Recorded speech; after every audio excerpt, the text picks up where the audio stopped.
Hello, so in this video we're going to talk through how we're going to derive the Black-Scholes formula using Ito's lemma. Okay, there are different ways of deriving a Black-Scholes formula because, of course, this thing here is just a partial differential equation. Why is it a partial differential equation? Well, look, you've got this, and you've got this, and also you've got this, I suppose. Yeah, so you've got f with respect to t. You know, be careful here because a lot of people would look at that and say, oh, okay, that's f at time t. No. You know, this is where there's kind of a crossover of notation. You know, if I wrote this down like I've got here, okay, st, that means the share price evaluated at time t. All right, but f t does not mean the derivative evaluated at time t. Okay, because you know, it would just because. All right, this is the derivative, the price of the derivative, differentiated with respect to t. All right, this is just the partial derivative of f with respect to t. Likewise, this is the partial derivative. So this means, let me just write it down.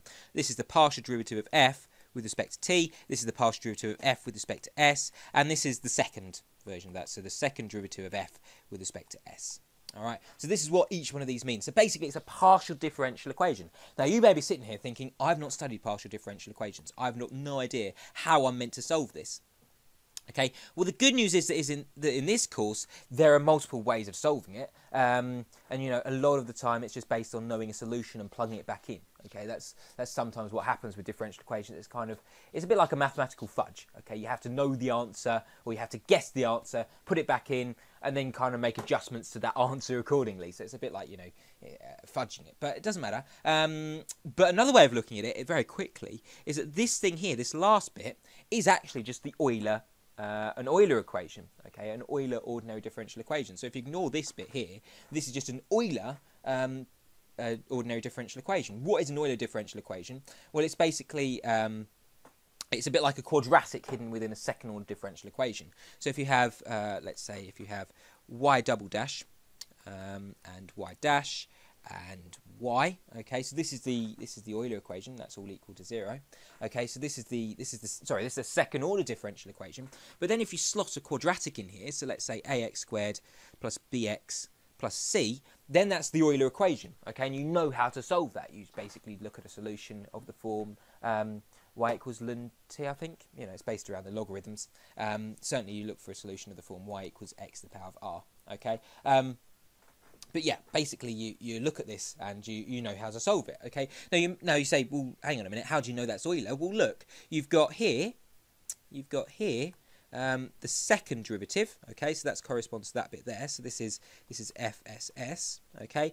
You've got the first derivative, so that corresponds to this bit here. So this is FS. All right. This is FS, and you've got just the function itself here. So this is f. So actually, if I just take this thing over to the other side, I'll end up with make that equal to that. This is going to become minus. So if I just say that this minus c is just going to be a new constant, let's call it d. All right. And let's just sort of see what happens from there. So, okay, what's the coefficient? What's the thing in front of the second derivative? Well, it's this thing here. Okay, it's the half sigma squared st squared. Well, are you happy that the st? Okay, the thing I'm differentiating with respect to is s. Okay, so therefore my x is, if you like, now is like my s. Okay, so this is st squared here. This is st squared here plus some coefficient. So plus a coefficient, that's half sigma squared comes in. All right. And what's the thing in here? So this is a plus. This is equals. What's the thing in front of my first derivative? Well, it is my st, which corresponds to my x. That's good. If you can see here, that's st squared, that's st. That's x squared. Okay, so that's looking good. You know, that's the reason why it's the Euler equation. Okay, what's the coefficient in front of the st? Well, it's just r. Okay, it's just r. Okay, and then what's the coefficient in front of just my f? My coefficient just in front of just my f is just my r. Okay, it's just my r. So my rf. So this last bit here is just the Euler equation. Okay, and I can solve that. All right, but anyway, that's just sort of a little side point. What I'm going to try and do now is actually try and derive this Black-Scholes formula using Ito's lemma. Okay, so the first step in order to do this is to create a portfolio. Okay, and then that portfolio allows me to work from it because, of course, I have to try and use Ito's lemma. Well, at the moment, I haven't got anything to apply Ito's lemma to. So how am I going to do that? Well, I'm going to create a portfolio, and this is how the portfolio goes. So I'm going to have, you know, the portfolio is going to consist of cash, and it's going to consist of share. So it's going to have share, ST, and it's going to consist of cash. Okay. And how much of each one have I got? Well, I've got, let's say I've got 5 units of cash. 5 units of share. Okay. And I'm going to say, right, okay, I'm going to have psi units. I'm going to have psi units of cash. Okay, and then basically, you know, using the idea behind Brownian motion because it's a continuous model. So in other words, I'm not just looking at sort of discrete time intervals. So like I'm not looking at it every single week, for example. You know, I'm not just looking at once a week. I'm looking at it continuously, so like every single second, every single minute, whatever. So it's a continuous model. So I'm going to basically say, well, phi becomes phi t because it's going to be measured at it's going to be measuring the amount of share at time t. So because share is being measured at time t, then phi must also be measured at phi t because that's the multiplier of st. All right. So if I'm multiplying by a continuous share price, then I must also have a multiplier, a coefficient that is also continuous as well, and a similar kind of thing for psi. Okay, so psi t. All right, and so basically, what is the value of the portfolio going to be? Well, the value of the portfolio, okay, so I'm going to call the value of the portfolio VT, okay, is just going to be this thing added to this thing, okay. So in other words, I'm going to have psi t units of share, okay. So that means that I've got they're multiplying things together, okay, plus. And then I'm going to have psi t, so that's phi t units of share. This is then going to be psi t units of cash, and I'm going to call cash P. Where P, I'm just going to let P equal RP dt. All right, so that's just kind of like saying, well, okay, it's just going to be the rates times the cash with respect to time. All right. So what is Ito's lemma? Well, Ito's lemma basically says that if I've got a stochastic process, let's call it F, okay, then that's equal to, by Ito's lemma, the partial derivative of F with respect to t plus mu, lots of s, times the partial derivative of f with respect to s, plus half sigma squared f with respect to s, the second derivative of f with respect to s, and that's all dt, okay, plus, then it's the Brownian motion part, sigma s, f with respect to s, and then with respect to Brownian motion. Actually, I'm just going to call my Brownian motion ZT. You can call it anything you like, but I'm just going to call it ZT because I can. All right. So this is my Ito's lemma. So the idea is that I want to try and apply this thing here using Ito's lemma. So in other words, I want to use Ito's lemma on this process up here, on this portfolio. Okay, so fairly obviously, you know, my f is my derivative, whatever. Well, in this case, it's the value of my portfolio. So my f is just my value of my portfolio. So f is VT, all right? And so then basically it's just a case of finding out what ft is, what f of s is, what f with the second derivative of f is with respect to s. Okay, so what the derivatives actually are. So what is f with respect to t? Well, f with respect to t, you've got to be very careful because you've got to look at this, but you've got to bear in mind that p is given by this. Okay, so if you might just look at that and say, well, there's no t in there. You know, if you look at these little t's down here, they don't actually affect. You know, they're not actually a variable as such. They're just the value of the time point. All right, so they're not actually a variable which I can differentiate with respect to. You know, there's not like a t which is written in here. All right, so I can't differentiate with respect to t, except if I use this thing here and the fact that I've got a dt here, then that means that I can do it. So what is f with respect to t?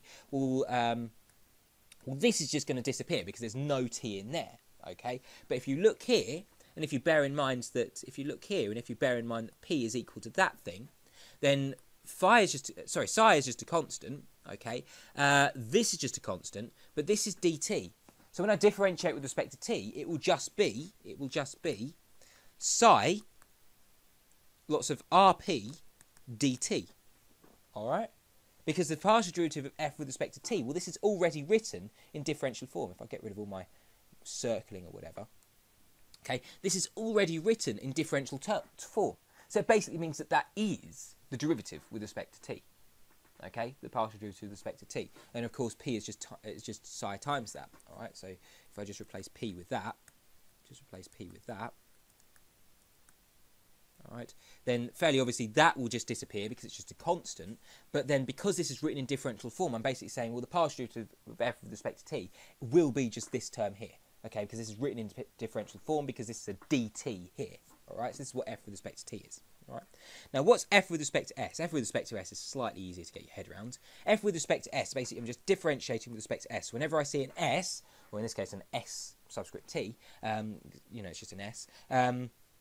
What is it going to be? Well, this hasn't got an s in, so therefore that will disappear. So I'm just looking at this term. So what's the partial derivative with respect to s? Well, phi is just a constant, so it's a constant times s. It's a bit like saying what is the partial derivative of, what is the derivative with respect to x of ax? Well, it's just going to be a. Okay, what's the derivative d dx of say 2x? Okay, it's just 2. Yeah. So it's the same thing here. What's the partial derivative of phi with phi s with respect to s? It's just going to be phi t. And then what's the second derivative with respect to s? Well, then I could just use this thing here and the fact that that's just a constant. So when I differentiate a constant, it'll just go to 0. Okay. So now I've got everything I need to plug it back in to my Ito's lemma. So I need to plug it back into my Ito's lemma. So let's have a look. Okay, so it's just a case of just plugging it back in. So f is now vt. F is now vt. All right. F is now vt. So I can just replace f with vt. Yep. And then I've got ft. My ft term now is just this thing here. So ft is just this thing here. So let's see if I can fit this in. It's going to be psi t, lots of rp dt. All right. And then mu st, my fs. Fs is just psi, okay, so this is now, sorry, this is phi, I get confused with phi and psi, phi, okay, and my fss is 0, so therefore this whole term is just going to disappear because it's going to be 0 times something, so that's just going to disappear, okay, and what's my fs term? My fs term, again, is just psi, sorry, phi, phi t, okay, so let me just write this out a little bit neater. So there we go, I've just written that out a little bit neater, and notice as well that I've just taken out my dt here, I've just grouped together my dt terms, okay. Let's get rid of all this, okay? And now basically what we're going to try and do is we're going to try and come up with a formula for phi and for psi as well. So basically this is what we want to come up with. You know, we want to find out how many units of share do we have and how many units of cash do we have. So we want to come up with some kind of formula for that. Okay, so the way to do that is I'm going to just basically equate coefficients effectively. So basically I'm going to say, well, okay, I'm just going to equate well, first of all I'm going to equate dzt terms, so the Brownian motion term. So I'm going to equate this one with this one. So I'm going to equate these two terms together. Why can I do that? Well, I'm basically saying that, you know, I've used Ito's lemma in both cases. You know, this is just the general form. This is just the general form of Ito's lemma, and this is the form which is applied to my value of my portfolio. Okay, so therefore they should be equal to each other. Okay, I should be able to derive some formula for them. They should be equal to each other. So basically, if I put these two things equal to each other, these two things in purple, each equal to each other, so I end up with sigma st f with respect to s. Yeah, there should be a little t here. Which I've omitted, that's bad of me. Okay, fs, then that's dzt, is equal to sigma st psi t. Okay, so then basically you can see there's a sigma st here, sigma st here, they just cancel with each other. Okay, so I'm left with phi is equal to f with respect to s. So in other words, I can say, well, phi is equal to the derivative, the partial derivative of f with respect to s. Okay, so that's my formula for phi. Okay, just by equating coefficients, right? It's nothing too tricky there. Now, just very quickly, what is this actually saying? Well, this is saying the difference in f over the difference in s, okay? Difference in f over the difference in s. Now, that should draw a parallel with binomial trees, right? Because of course, the thing is, the Black-Scholes and the binomial trees are related to each other. It's just binomials is the discrete case, so in other words, you're measuring the derivative at kind of definite time intervals, discrete time intervals. Whereas Black-Scholes is when you want to measure the derivative, the price of the derivative, continuously. Okay, so fairly obviously it's going to follow a differential equation, which we've already seen, okay, which we're trying to derive here. So difference in f over the difference in s. That should draw a parallel with binomial trees, because we can say, well, okay, in binomial trees, we end up with phi is equal to f1 naught, so f1 naught minus f11, okay, over s1 naught minus s11. Okay, so the difference in f over the difference in s. All right, so that's just a very interesting side point if you that way inclined. So now we've got phi, we can substitute this back into the value of our portfolio. So what was the value of our portfolio? We had vt equals phi lots of st plus psi psi lots of cash, psi lots of pt. So now we know that psi t is equal to df by ds. Therefore, we can just replace phi with df by ds.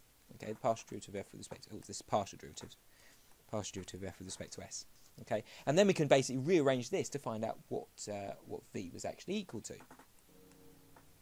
Okay, so what was vt? What did we say vt was? Well, vt was just our f. Okay, vt was just our f. That was the first kind of line. That was our derivative thing which we were trying to find. Okay, so now we can just rearrange this to find out what the phi of t is equal to. So the first things first, we're going to take this over to the other side. So we're going to end up with f. So this is f at time f minus this thing. Okay, minus this thing is equal to this thing. Okay, and so then basically all we need to do is just divide through by p. So we'll end up with this over p. So 1 over p here. All right. So this is what phi is now equal to. Okay, so you're happy that those two things are just the same. This is just where I want to write it now. So this is what phi is just equal to. All right, and then it's just a case of plugging this back into when I compare my coefficients in here. Okay, I compared my coefficients of dzt. Now I just want to compare my coefficients of dt. Okay, so I want to compare now these coefficients, all right, to find out then an expression. All right, so let's have a look and see what we've got here. So I can now use that phi and psi is equal to this. All right, so let's compare these coefficients first of all. So how am I going to do this? Let's just make this a little bit small.